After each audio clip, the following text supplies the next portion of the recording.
ആലപ്പുഴ പള്ളിപ്പുറത്തെ സ്ത്രീകളുടെ തിരോധാന കേസിൽ അറസ്റ്റിലായ പ്രതി സെബാസ്റ്റ്യന്റെ ഭാര്യയുടെ മൊഴി രേഖപ്പെടുത്തി.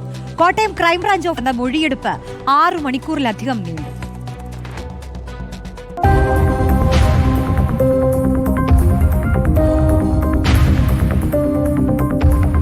ഇത് 2ാം തവണയാണ് സെബാസ്റ്റ്യന്റെ ഭാര്യയുടെ മൊഴി രേഖപ്പെടുത്തുന്നത്.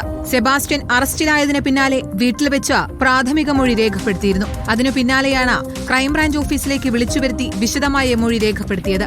നിലവിൽ 4 സ്ത്രീകളുടെ തിരോധാനത്തിന് പിന്നിൽ സെബാസ്റ്റ്യൻ ഉണ്ടെന്നാണ് വിലയിരുത്തൽ. ഇതിൽ ആരെയെങ്കിലും പരിചയമുണ്ടോ, ഇവരുടെ പേരുകൾ സെബാസ്റ്റ്യൻ പറഞ്ഞിരുന്നോ തുടങ്ങിയ കാര്യങ്ങളാണ് സെബാസ്റ്റ്യന്റെ ഭാര്യയിൽ നിന്നും ചോദിച്ചറിഞ്ഞത്. ബിന്ദു പത്മനാഭനുമായി സെബാസ്റ്റ്യനുണ്ടായിരുന്ന സ്ഥലമിടപാടുകൾ സംബന്ധിച്ച് ചില വിവരങ്ങൾ അറിയാമെന്നായിരുന്നു ഭാര്യ നൽകിയ മൊഴി. അതേസമയം സെബാസ്റ്റ്യന്റെ കസ്റ്റഡി കാലാവധി നാളെ അവസാനിക്കും.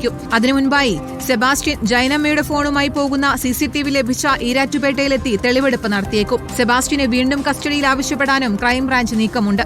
ബിന്ദു പത്മനാഭന്റെ കേസ് അന്വേഷിക്കുന്ന ആലപ്പുഴ ക്രൈംബ്രാഞ്ച് സംഘവും സെബാസ്റ്റ്യനെ കസ്റ്റഡിയിൽ ആവശ്യപ്പെടും. അടുത്ത ദിവസങ്ങളിൽ തന്നെ ശാസ്ത്രീയ പരിശോധനാ ഫലം ലഭിക്കുമെന്നാണ് അന്വേഷണ സംഘം കരുതുന്നത്.